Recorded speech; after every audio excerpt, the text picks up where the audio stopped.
बिस्मिल्लाहिर्रहमानिर्रहीम। अस्सलाम वालेकुम students, welcome to the online classes of superior college Mianwali. आज हमारा टॉपिक है सेल डिवीज़न। सेल डिवीज़न एक सिंगल टॉपिक नहीं है, इसको दो टॉपिक्स के अंदर भी हम डिवाइड कर सकते हैं। एक होता है माइटोसिस और एक होता है मियोसिस।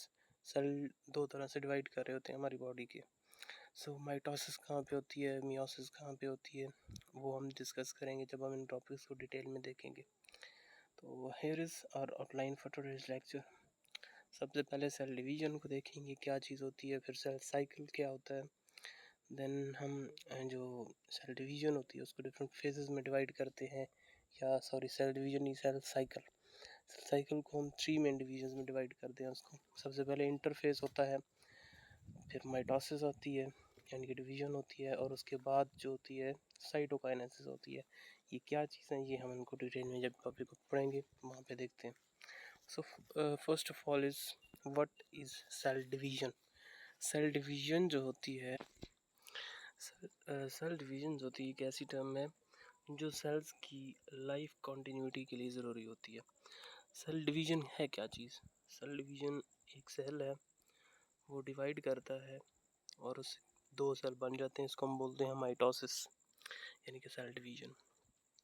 ये हम पहले भी इस चीज़ को ब्रीफली देखते आ रहे हैं जब हम चैप्टर पढ़ रहे थे। चैप्टर 1 की इनिशियल टॉपिक्स को हमने स्टडी किया था वहाँ पे। तो सेल डिवीज़न में सिंपली ये एक्चुअली अगर आप रिवाइंड करें या देखें सेल थ्योरी को, तो वहाँ पे सेल थ्योरी में बताया गया था आपको, रुडोल्फ विर्चो जो था साइंटिस्ट था, उसने बताया था कि जो न्यू सेल बनते हैं लिविंग ऑर्गेनिजम्स के अंदर, वो बनते हैं पहले से मौजूद सेल से, यानी कि वो डिवाइड करेगा और उससे आगे दो सेल्स बनेंगे। तो ये कैसे बनते हैं? They are form through the process of cell division. Cell division जो होती है, जो ये वाला सेल होता है जो डिवाइड होता है उसको हम बोलते हैं पेरेंट सेल, और जो ये दो न्यू सेल्स बनते हैं इनको हम बोलते हैं डॉटर सेल्स, जो कि यहाँ पे लिखा हुआ है आपके बुक के अंदर। सेल डिवीज़न को हमने देख लिया, उसके बाद हमने देख लिया कि कंटिन्यूटी के लिए ज़रूरी होती है, इंपॉर्टेंस हमने देख ली सेल डिवीज़न की। दो मेन टाइप्स हैं, माइटोसिस, मियोसिस। अब वही चीज़ आ गई, माइटोसिस कहाँ पे होती है? It occurs in somatic cells, and जो डिवीज़न होती है मियोसिस वाली, ये अकर होती है जर्म लाइन सेल्स के अंदर। सोमैटिक सेल्स क्या हैं, जर्म लाइन सेल्स क्या हैं? जर्म लाइन सेल्स होते हैं, इनको हम ये जो दो सेल्स को बोलते हैं, एग और जो स्पर्म होते हैं, इन दोनों सेल्स को, या ये दोनों सेल्स बनते हैं कौन से सेल से? जर्म लाइन सेल से। जर्म लाइन सेल्स हमारी बॉडी के अंदर मौजूद कुछ ऐसे सेल्स होते हैं जिनसे या तो स्पर्म बनते हैं या एग बनते हैं, यानी कि जो जर्म लाइन सेल मेल्स के अंदर होते हैं उन जर्म लाइन सेल से स्पर्म्स बनते हैं, और जो जर्म लाइन सेल्स फीमेल्स के अंदर होती हैं उनसे बनते हैं एग्स। ये जर्म लाइन सेल के थ्रू जो स्पर्म और एग बन रहे होते हैं, ये कैसे बनते हैं? They are formed through meiosis. और एग और स्पर्म के अलावा जो लिविंग ऑर्गेनिजम्स के अंदर सेल्स होते हैं, जितने भी सेल्स हैं, उन सब सेल्स को हम सोमैटिक सेल्स बोलते हैं।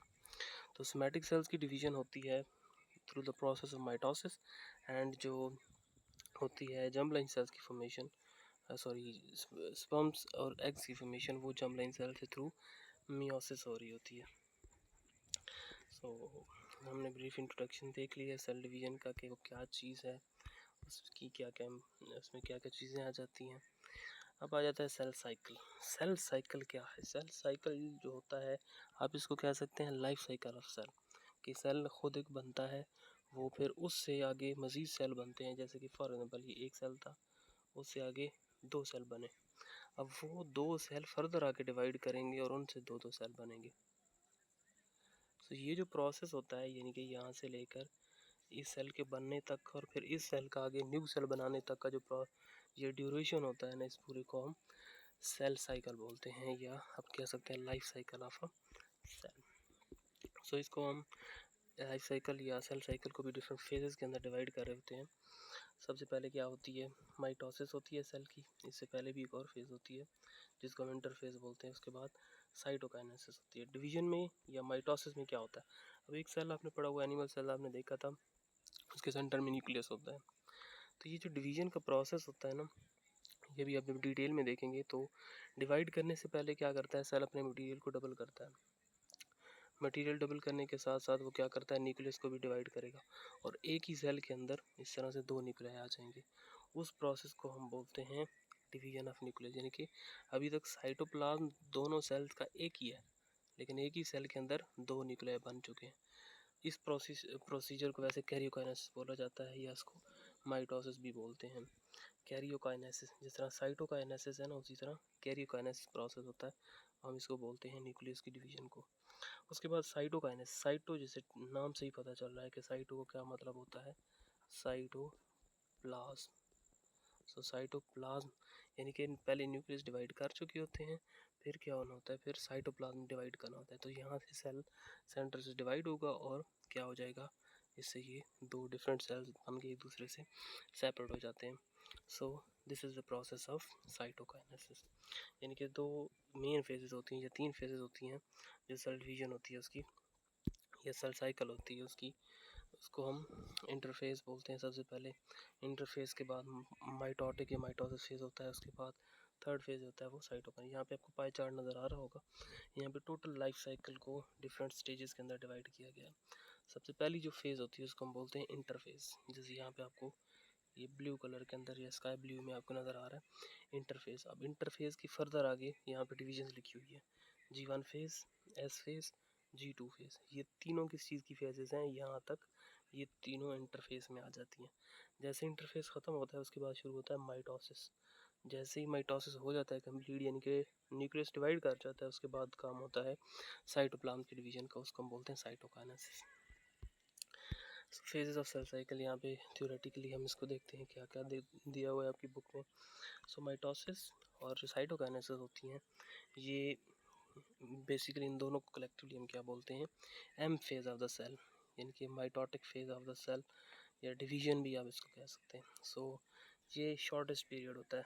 जो सेल साइकिल होता है ना, life cycle of the cell, वो एक आप कह सकते हैं जितना लेट्स सपोज को सपोज करते हैं 100 मिनट्स लगते हैं, तो उस 100 मिनट्स में से जो डिवीजन होगी ना, डिवीजन को टोटल 10 मिनट लगेंगे।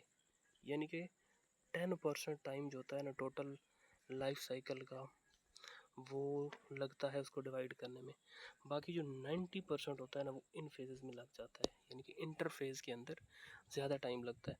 अगर हम सपोज कर लेते हैं कि 100 मिनट्स है एक लिविंग ऑर्गेनिज्म के सेल का सेल साइकिल, तो उसमें से सिर्फ 10 मिनट्स उसको लगेंगे डिवाइड करने में, बाकी 90% जो उसका टाइम लगेगा वो इंटरफेस में लगेगा। इंटरफेस क्या होता है, इसको हम प्रिपरेटरी फेज भी बोलते हैं, जिसमें सेल अपने आप को डिवाइड करने के लिए प्रिपेयर करता है। तो प्रिपरेटरी फेज में टाइम ज़्यादा लग जाता है एज़ कम्पेयर टू डिवीजन। सो हम देखते हैं कि क्या क्या कौन कौन सी फेजेस हैं। सबसे पहले इंटरफेज के अंदर आ जाती है G1 फेज़। अब इसमें हमने सिर्फ चीज़ें याद रखनी है कि G1 फेज़ में क्या होता है, G2 में क्या होता है और S में क्या होता है। तो ये सीक्वेंस के साथ लिखी हुई है। यानी कि सबसे पहले जब सेल डिवाइड करने के लिए अपने आप को रेडी कर रहा होता है, तो सबसे पहला वो काम क्या करता है, इंटरफेज। और इंटरफेज की पहली फेज़ कौन सी होती है, G1। इसमें क्या करेगा, सेल अपने आप को ग्रो करेगा, प्रोटीन बनाएगा और ऑर्गेनेलीज बनाएगा। अब खुद सोचें कि जब सेल अपने अंदर ऑर्गेनेलीज को डबल कर रहा है, प्रोटीन्स बना रहा है, यानी कि सेल के अंदर मटेरियल बन रहा है, तो ऑब्वियस सी बात है सेल का साइज़ क्या होता जाएगा, बढ़ता जाएगा, सेल का साइज़ ग्रो करेगा। तो ये पहले वाला जो लिखा हुआ है ना, सेल ग्रो करेगा। आप अगर इन चीज़ों को याद कर लें तो आपको ये तीसरा पॉइंट याद होता है। आप 3 पॉइंट्स में आप इसको डिवाइड कर सकते हैं। कैसे कि सेल अपनी ऑर्गेनेलीज को सिंथेसाइज करता है, अपनी प्रोटीन्स को सिंथेसाइज करता है, और क्या हो जाता है, उसका साइज़ ग्रो कर जाता है, वो साइज़ में बड़ा हो जाता है। एस फेज जो होते हैं, तो बिल्कुल एक ही पॉइंट है इसका, सिंथेसिस। एस फेज इसको बोलते हैं इस वजह से कि इसमें सिंथेसिस होती है। किस चीज़ की सिंथेसिस होती है, क्रोमोसोम की सिंथेसिस होती है। सिंथेसिस ऑफ क्रोमोसोम या सिंथेसिस ऑफ डीएनए। जैसे कि फॉर एग्जांपल ह्यूमन की बात करें तो ह्यूमन के सेल में कितने क्रोमोसोम्स होते हैं, 46। अब जब इस सेल ने डिवाइड करना है तो उन दोनों के अंदर भी ऑब्वियसली कितने कितने आ जाते हैं, 46 आ जाते हैं। तो ये कैसे 46 होंगे, ऑब्वियसली पहले ये 46 डिवाइड करके कितने में कन्वर्ट होंगे, 92 में कन्वर्ट होंगे। तो इसमें 46 से 92 बनेंगे, फिर वो 92 हाफ हो जाएंगे, इसमें हाफ चले जाएंगे और इसमें हाफ चले जाएंगे, 46 और 46। तो इस तरह से सारा काम हो रहा होता है कि पहले अपने आप की जो सेल होता है ना, ये पेरेंट सेल होता है, पेरेंट सेल इसको बोलते हैं। पेरेंट सेल अपने क्रोमोसोम्स को डबल करता है ड्यूरिंग इंटरफेज, और इंटरफेज की भी कौन सी फेज में डबल करता है, एस फेज में। एस इसको बोलते ही इसी वजह से हैं कि इसमें क्या होनी होती है, इसमें सिंथेसिस होनी होती है।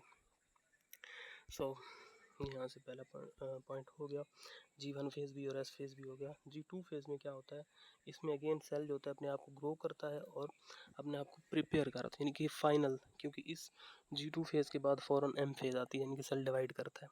तो इसमें क्या करता है, सेल अपने आप को फाइनलाइज करता है, चीज़ें जो उसको अभी M फेज में आगे चाहिए वो बनाएगा।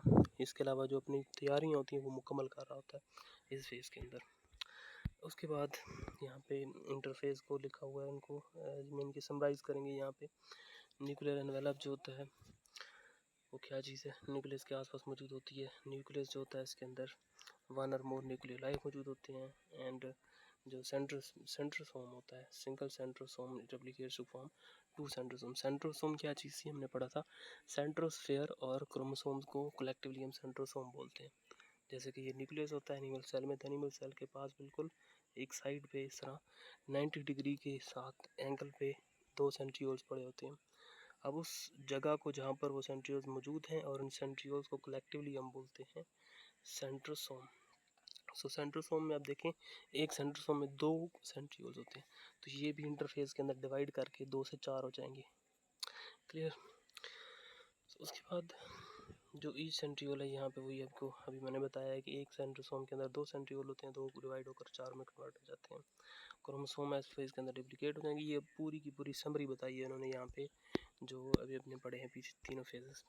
अब प्रोसेस शुरू होता है माइटोसिस का, एक्चुअल जो डिवीजन होनी होती है। So division ensuring equal distribution of duplicated chromosomes to daughter cells. अब ये क्या चीज़ है, क्या लिख दिया उन्होंने यहाँ पे। ये माइटोसिस एक ऐसी डिवीजन है, अगर सिंपल वर्ड्स में आपको बताऊं, कि जिसके अंदर number of chromosome in parent cell and number of chromosome in daughter cells remain constant या रिमेन्स सेम। ठीक है, यानी कि पेरेंट सेल में अगर 46 क्रोमोसोम हैं, तो उसी तरह जो डॉटर सेल्स उससे बनेंगे, उन डॉटर सेल्स के अंदर भी क्रोमोसोम का नंबर वही होगा जो पेरेंट सेल में था। तो इस तरह की डिवीजन जिसके अंदर number of chromosomes remains constant in the upcoming generations या upcoming daughter cells is called as mitosis. So Greek word mitos था, उससे माइटोसिस को लिया गया है। इसका क्या मतलब होता है, इसका मतलब क्या होता है, इसका मतलब है जी थ्रेड रिफ्लेक्ट्स क्रोमोसोम्स, यानी कि थ्रेड रिफ्लेक्ट क्रोमोसोम मीन्स के क्रोमोसोम थ्रेड लाइक अपीयरेंस होती है उनकी और वो सेम रहते हैं। सो हम अपने मेन टॉपिक पे जाते हैं कि जो माइटोसिस होता है उसको एक्चुअली 4 मेन फेजेस होती हैं। यहाँ पे एक एक्स्ट्रा लिखी हुई है, आपने 10th क्लास में भी ये चीज़ पढ़ी, नाइन्थ में सॉरी, ये पढ़ी होगी कि प्रो फेज होता है, उसके बाद मेटा एन और टीलो फेज होती है। एक चीज़ यहाँ पे एक्स्ट्रा लिखी हुई है प्रो मेटा फेज, यानी कि ये इंटरमीडिएट है प्रो फेज और मेटा फेज के दरमियान। तो ये हम अभी देखते हैं स्टेज 1 बाई 1 सारी। व्हाट इज़ प्रो फेज, इसके अंदर भी आप पॉइंट्स बनाएंगे और इवेंट्स को याद रखेंगे कि कौन कौन से इवेंट्स इसके अंदर हो रहे होते हैं। सबसे पहले क्या होता है, क्रोमोसोम कंडेंस करेंगे, कंडेंस होंगे। ये हमने जब न्यूक्लियस हम पढ़ रहे थे वहाँ पे भी हमने ये चीज़ देखी थी कि जो क्रोमोसोम नॉन डिवाइडिंग स्टेज में होता है ना, सॉरी सेल, तो उसमें क्रोमोसोम जो होते हैं ना इस तरह सिंपल थ्रेड लाइक स्ट्रक्चर की फॉर्म में मौजूद होते हैं, उसको हम बोलते हैं क्रोमैटिन। तो क्रोमैटिन क्या करता है, जब सेल डिवाइड करना होता है तो वही क्रोमैटिन कंडेंस होते हैं, एक दूसरे के साथ जुड़ते हैं और ये थिक हो जाते हैं और इनकी अपीयरेंस कुछ इस तरह से हो जाती है, इसको हम बोलते हैं क्रोमोसोम। तो ये पहला पॉइंट है प्रोफेज का, कि सबसे पहले प्रोफेज में पहली क्या चीज़ होती है, वो होती है कि क्रोमोसोम कंडेंस होंगे और ये किसमें क्रोमैटिन कंडेंस होंगे और ये ऑब्जर्वेबल क्रोमोसोम्स में कन्वर्ट हो जाते हैं। सेकंड पॉइंट कि जो जो न्यू क्रोमोसोम बनते हैं, आपने पढ़ा था कि इंटरफेस के अंदर क्रोमोसोम डबल हो जाते हैं, उसमें क्या होता है कि 2 आइडेंटिकल सिस्टर क्रोमैटिड्स मौजूद होते हैं। आइडेंटिकल सिस्टर क्रोमैटिड्स क्या चीज़ है, फॉर एग्जांपल ये एक क्रोमोसोम है इस तरह से, तो ये वाला जो क्रोमैटिड है और ये वाला जो क्रोमैटिड है, चले जो इसका हम डिफरेंट कलर में देख लेते हैं, यानी कि ये वाला जो क्रोमैटिड है और ये वाला जो क्रोमैटिड है, ये बिल्कुल एक दूसरे के जैसे होते हैं, आइडेंटिकल होते हैं, एग्जैक्टली सिमिलर होते हैं एक दूसरे के। इस वजह से इनको हम बोलते हैं सिस्टर क्रोमैटिड्स। ये एक ही क्रोमोसोम के ऊपर मौजूद होते हैं, इस वजह से इनको सिस्टर क्रोमैटिड्स कहा जाता है। सो आइडेंटिकल सिस्टर क्रोमैटिड्स जो होते हैं ना वो मौजूद होते हैं जब क्रोमोसोम कंडेंस होते हैं, यानी कि एक जैसे क्रोमेटिड एक दूसरे के साथ जुड़ जाते हैं, दूसरा पॉइंट हो गया। तीसरा पॉइंट न्यूक्लियोलस जो होता है, यानी कि न्यूक्लियस के अंदर वो जो डार्क कलर की बॉडी आपने पढ़ी थी वो ख़त्म हो जाती है, डिसअपियर हो जाती है। इसके अलावा माइटोटिक स्पिंडल, जिनको हम स्पिंडल फाइबर बोलते हैं, वो भी बनना शुरू हो जाते हैं इस फेज़ के अंदर। यहाँ पे अगर आप देखें तो आपको नज़र आ रहा है ये है G2 फेज़, यानी कि प्रो फेज़ के स्टार्ट होने से पहले इंटरफेज़ की आखिरी स्टेज होती है G2 फेज़, ये है प्रो फेज़। अब प्रो फेज़ में क्या क्या चीज़ है, आप दोनों में डिफरेंस देखें। G1 फेज़ में और उसके बाद आती है प्रो फेज़, उसमें आप देखें ना गौर से अगर, तो ये देखिए ये थ्रेड लाइक स्ट्रक्चर मौजूद है सारी, ये किस में कन्वर्ट हो चुकी हैं, क्रोमोसोम के अंदर कन्वर्ट हो चुकी हैं, पहली चीज़। दूसरी चीज़ यहाँ पे क्लियरली आपको वैसे नज़र नहीं आ रहा लेकिन होता है, इंटरफेस के अंदर न्यूक्लियोलस मौजूद होता है, लेकिन यहाँ पे न्यूक्लियोलस ये देखिए ना ख़त्म हो रहा है, वो पीछे पड़ा हुआ है, डिसअपियर हो रहा है। दूसरी चीज़ होगी। तीसरी चीज़ हमने पढ़ी थी कि जो सेंट्रोसोम्स यहाँ पे देखें ये डिवाइड होकर ये अपोजिट पोल्स की तरफ जा रहे हैं। चौथी चीज़ हमने पढ़ी थी कि ये स्पिंडल फाइबर्स ये आपको नज़र आ रहे हैं, स्पिंडल फाइबर्स बन रहे हैं। इसके अलावा एक और चीज़ की जो न्यूक्लियस होती है ना, न्यूक्लियस की मेम्ब्रेन होती है वो भी ब्रेक होना शुरू हो जाती है, यहाँ से डीजनरेट होना शुरू हो जाती है, यानी कि वो टूटना शुरू हो जाती है, और जो अंदर क्रोमोसोम मौजूद होते हैं ना, क्रोमोसोम बाहर साइटोप्लाज्म में आने लग जाते हैं, यानी कि एस्ट्रल फाइबर्स वो होते हैं जो बाहर की तरफ निकले होते हैं। अगर आप इसको थोड़ा गौर से देखें ना, यहाँ पे ये जो बाहर की तरफ निकले हुए हैं सेंट्रोमियर के छोटे छोटे फाइबर्स, इनको हम बोलते हैं एस्ट्रल फाइबर्स, और जो ये मेन मौजूद है यहाँ पे इनको हम बोलते हैं स्पिंडल फाइबर्स या काइनेटोकोर फाइबर्स ही इनको बोला जाता है। सो प्रो मेटाफेज, यानी कि प्रो फेज़ के बाद जो नेक्स्ट फेज़ आती है वो है प्रो मेटाफेज। प्रो मेटाफेज में क्या होता है कि इसके अंदर जो न्यूक्लियर मेम्ब्रेन होती है, ये वही जो आपको मैंने स्टार्ट में अभी प्रो फेज़ पढ़ रहे थे बताया आपको कि जो न्यूक्लियर मेम्ब्रेन है वो डीजनरेट होने लग जाती है, तो वो इस फेज़ में होती है। स्पिंडल फाइबर फॉर्मेशन होती है इसमें। सो माइक्रोट्यूब्यूल जो होते हैं वो क्या करना शुरू कर देते हैं, इन्वेड करते हैं न्यूक्लियर रीजन, यानी कि जो स्पिंडल फाइबर्स होते हैं वो न्यूक्लियस वाली रीजन में आना शुरू हो जाते हैं, वहाँ पर आ जाते हैं। जैसे यहाँ पे अगर आप देखो, अब ये क्लियर सी डायग्राम आपको यहाँ पे नज़र आ रही होगी, इधर देखिए न्यूक्लियस बिल्कुल, ये देखिए ये न्यूक्लियर मेम्ब्रेन, अब ये छोटे छोटे उसके पीसेस अभी तक बचे हुए हैं, तो ये वाली है प्रो मेटाफेज होती है, यानी कि न्यूक्लियर मेम्ब्रेन डीजनरेट होना शुरू हो जाती है। उसके बाद यहाँ पे आप देखिएगा न्यूक्लियस वाले रीजन के अंदर टोटली किस चीज़ ने अपने आप को इन्वेड कर लिया है, स्पिंडल फाइबर्स ने इन्वेड कर लिया। तो ये दो पॉइंट्स आपके यहाँ पे क्लियर हो गए। फिर क्रोमोसोम जो होते हैं ये मोर कंडेंस होने जाते हैं। अगर आप प्रो फेज़ वाले क्रोमोसोम्स को कंपेयर करेंगे इस फेज़ के अंदर इन क्रोमोसोम के साथ, तो क्लियरली नज़र आ रहा है कि ये वाले जो होते हैं वो ज़्यादा कंडेंस हैं, ज़्यादा थिक होते हैं। Each chromatid has a kinetochore. Kinetochore के बारे में हमने पढ़ा था जब हम न्यूक्लियस के बारे में पढ़ रहे थे। काइनेटोकोर क्या चीज़ है? काइनेटोकोर एक प्रोटीन होती है जो मौजूद होती है, जैसे लेट्स सपोज कि ये एक क्रोमोसोम है, क्रोमोसोम का आपने पढ़ा था, इसको हम सेंट्रोमेयर बोलते हैं, ये वाली जो रीजन होती है, इस सेंट्रोमेयर के ऊपर साइडों पे इस तरह से यहाँ पे एक प्रोटीन लगी होती है, उस प्रोटीन को हम बोलते हैं काइनेटोकोर प्रोटीन। ठीक हो गया। इस काइनेटोकोर प्रोटीन के साथ यहाँ पे अगर आप देखें ना, ये काइनेटोकोर जो माइक्रोट्यूब्यूल्स हैं या काइनेटोकोर फाइबर्स जाकर सीधा यहाँ पे अटैच हो रहे हैं क्रोमोसोम के, तो एक्चुअली वो यहीं पे आके अटैच होते हैं इस जगह पे, राइट साइड में भी क्रोमोसोम की और लेफ्ट साइड में भी क्रोमोसोम के काइनेटोकोर स्पिंडल फाइबर्स अटैच होते हैं। अब ये क्या करते हैं फिर आगे, ये हम नेक्स्ट फेज में देखेंगे, फिलहाल हम इसको देख लेते हैं। सो माइक्रोट्यूब्यूल काइनेटोकोर प्रोटीन के साथ अटैच होंगे, अभी आपको मैंने बता दिया। नॉन काइनेटोकोर माइक्रोट्यूब्यूल जो होते हैं ना, ये क्या करती हैं, with those from the opposite spindle pole. So इसके बारे में आपको एक एनिमेशन भेज दूंगा ताकि आपके लिए क्लियर हो जाए चीज़ों को समझना। Then metaphase. मेटाफेज में एक चीज़ जो आपने मेन याद रखनी है कि क्रोमोसोम्स अपने आप को सेल के इक्वेटोरियल रीजन के अंदर, इक्वेटोरियल रीजन जो होती है ये हम टर्म यूज़ करते हैं जब हम एक स्फेरिकल स्ट्रक्चर को देख रहे होते हैं। तो जो सेल होता है एक स्फीयर की तरह होता है, टेनिस बॉल आप सबने देखी ही होगी, तो टेनिस बॉल एक स्फीयर है, हम उसको सर्कल नहीं कह सकते, वो एक स्फीयर है, यानी कि उसके अंदर एक कैविटी सी होती है। तो स्फीयर जो होता है वो इस तरह से होता है, सेल जिसने आपको नजर, तो उसके स्फीयर के सेंटर जो होता है ना बिल्कुल अंदर वाली साइड पे, उसको हम इक्वेटोरियल रीजन बोलते हैं। तो यहाँ पे भी अगर आप देखें ना गौर से, तो क्रोमोसोम अपने आप को सेंटर में, सेल के सेंटर में एक इक्वेटोरियल रीजन में अरेंज कर लेते हैं एक वर्टिकल प्लेट की फॉर्म में। इस प्लेट को हम बोलते हैं मेटाफेज प्लेट। ठीक हो गया। सो मेटाफेज जो होती है ना, ये माइटोसिस की लॉन्गेस्ट फेज होती है और इसमें सबसे ज़्यादा टाइम लगता है, अप्रॉक्सीमेटली 20 मिनट्स। अब डिफरेंट ऑर्गेनिजम्स में ये डिफरेंट होता है, कोई आपने फिक्स नहीं करना है यहाँ पे कि हम ये नहीं कह सकते कि तमाम ऑर्गेनिजम्स में इससे 20 मिनट लगते हैं, वेरी कर रहा होता है ये।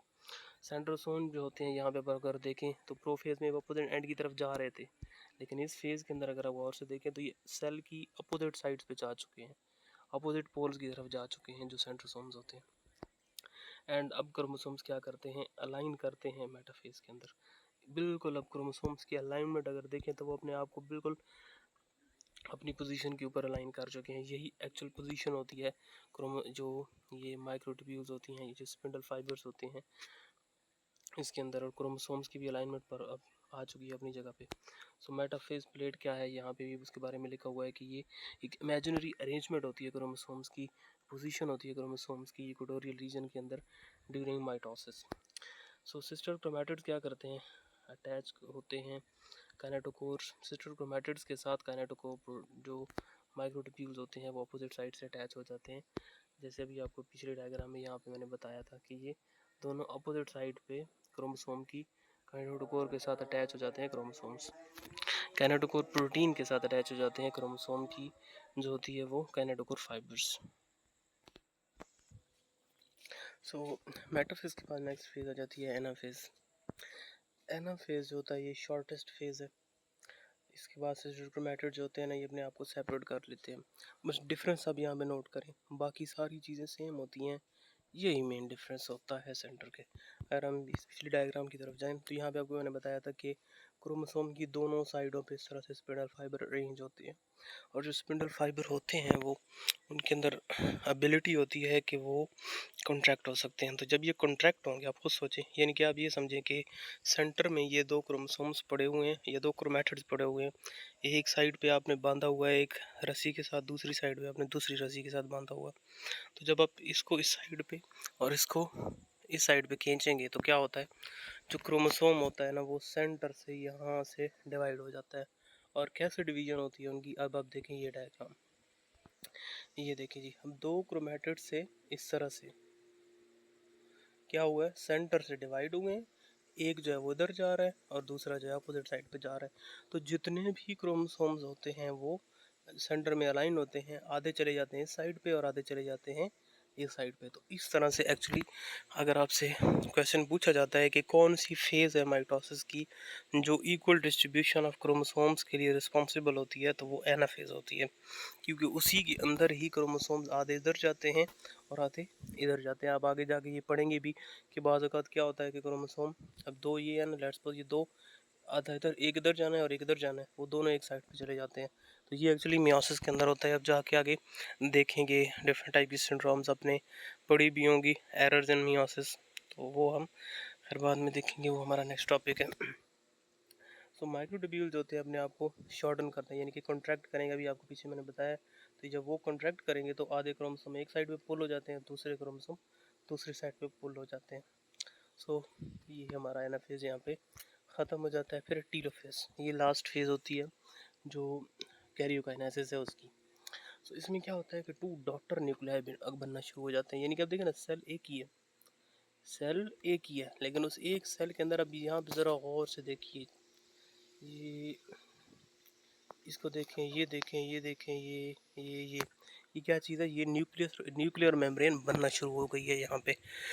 एक चीज़ और आपको ट्रिकी यहाँ पे बता देता हूँ कि जो टीलोफेज है that is exactly inverse of prophase, यानी कि जो चीज़ें प्रोफेज में हुई थी अब उसका अपोजिट यहाँ पे होगा। जैसे आपने पढ़ा था वहाँ पे न्यूक्लियर मेम्ब्रेन डीजनरेट हुई थी, अब इधर क्या हो रहा है, न्यूक्लियर मेम्ब्रेन बनना शुरू हो गई है, बनने लग गई है। उधर क्रोमोसोम कंडेंस हुए थे, इधर क्रोमोसोम डी कंडेंस हो रहे हैं और वापस क्रोमैटिन में कन्वर्ट हो रहे हैं। उधर न्यूक्लियोलस डिसअपियर था, इधर न्यूक्लियोलस रीअपियर होना शुरू हो जाएगा। इसी तरह जो बाकी इवेंट्स होते हैं प्रोफेज के वो इसका अपोजिट होते हैं। यहाँ पे आप देख भी सकते हैं कि क्रोमोसोम डी कंडेंस होते हैं, न्यूक्लियर एनवेलप बनना शुरू हो जाता है और दो आइडेंटिकल जो न्यूक्लियाई होते हैं वो एक ही सेल में मौजूद होते हैं। अब होना होता है लास्ट प्रोसेस जो कि माइटोसिस का होता है। इसमें क्या होगा इसमें सेल अपने आप के साइटोप्लाज्म जो होता है उसको डिवाइड करता है। अब ये एक बिल्कुल जनरल सी डायग्राम हमने दिखाई है यहाँ पे कि एक सेल है, एक ही सेल में कितने न्यूक्लियर बन चुके हैं, 2 न्यूक्लियर बन चुके हैं। अब लेकिन उसने एक दूसरे से सेपरेट होना है, तब जाके 2 सेल बनेंगे। तो वो सेपरेशन कैसे होती है वो यहाँ पे हम देखते हैं। उस प्रोसेस को हम बोलते हैं साइटोकाइनेसिस। साइटोकाइनेसिस में क्या लिखा हुआ है, यानी कि division of cytoplasm. It begins in late telophase, यानी कि टीलोफेज होने के बाद कुछ टाइम के बाद ये वाला प्रोसेस शुरू हो जाता है। और इसमें क्या होगा, 2 डॉटर सेल्स रिपेयर। अब देखिए ये पेरेंट सेल था और इससे 2 डॉटर सेल्स बन चुके हैं। इसमें एनिमल्स के अंदर इसका जो मैकेनिज्म है वो डिफरेंट होता है, प्लांट्स के अंदर इसका मैकेनिज्म डिफरेंट होता है। एनिमल सेल में सिंपली सेल मेम्ब्रेन अंदर से पिंच होगी सेंटर वाली रीजन से, और वो पिंचिंग आहिस्ता आहिस्ता बढ़ती जाएगी और एक टाइम आएगा कि वो एक दूसरे के साथ फ्यूज़ करके और फिर बाद में ये 2 सेल यहाँ पे बन जाएंगे। खैर ये हमारा जो टॉपिक है साइटोकाइनेसिस का आपने यहाँ पे देख लिया। अब ये एक जनरल सी डायग्राम आपके सामने है। अब ये क्या चीज़ है ये आपने पढ़ा भी होगा, लेकिन आपको यहाँ पे फिर हम बताएंगे। ये एनिमल सेल की डिवीजन है, ये वाली जो कहाँ पे दिखाई गई है, और ये प्लांट सेल के अंदर साइटोकाइनेसिस का बताया उन्होंने। अब ये क्या होता है मैं आपको यहाँ पे कुछ इवेंट्स बता देता हूँ, वर्बली हम देख लेते हैं तो क्या क्या चीज़ इसमें होती है। एनिमल सेल के अंदर सिंपल यहाँ पे पिंचिंग होगी आहिस्ता आहिस्ता बढ़ेगी और फिर ये एक दूसरे से इन दोनों को सेपरेट कर देगी। लेकिन जो प्लांट सेल होता है, अब प्लांट सेल के अंदर ये मैकेनिज्म नहीं होता। प्लांट सेल में क्या होता है, अब देखिए एक ही सेल में 2 न्यूक्लियर बन चुके हैं, इधर भी और इधर भी, और दोनों साइडों पे गोल्गी अपरेटस मौजूद है। गोल्गी अपरेटस क्या करती है, वहाँ पे कुछ वेजिकल बनाएगी और वो वेजिकल यहाँ पे सेंटर में आपको यहाँ पे ये नज़र आ रही होंगी, ये वेजिकल यहाँ पे बनना शुरू हो जाती है और सेल की दोनों साइडों से, इधर से भी और इधर से भी आती हैं। और उन वेजिकल्स के अंदर एक्चुअली मटेरियल होता है। कौन सा मटेरियल, सेल वॉल बनाने वाला मटेरियल, सेल मेम्ब्रेन बनाने वाला मटेरियल। तो वो क्या करती हैं, सेंटर में आके कम्युलेट हो जाती हैं। जब वो सेंटर में कम्युलेट होती हैं उसके बाद उन्हें क्या करना होता है, उनमें से मटेरियल जो होता है वो यहाँ पे बाहर आ जाता है और वो क्या कर लेते हैं, यहाँ पे एक दीवार सी एक वॉल सी बनाता है। और उस वॉल को हम बोलते हैं सेल प्लेट, या इसका एक और नाम भी है फ्रेगमोप्लास्ट। ये आपको होमवर्क होगा कि फ्रेगमोप्लास्ट के बारे में आप रिसर्च करना है कि फ्रेगमोप्लास्ट क्या चीज़ होती है और ये कैसे बनती है। मैंने आपको कुछ मेन जनरल से पॉइंट्स बता दिए हैं, बाकी चीज़ें हमने खुद सर्च करके ये आपसे क्वेश्चन हम क्लास में डिस्कस करेंगे। सो आज का टॉपिक हम यहीं पे वाइंड अप करते हैं। इंशाल्लाह हम नेक्स्ट टॉपिक मियोसिस वाला देखेंगे अगले वर्किंग डे के अंदर।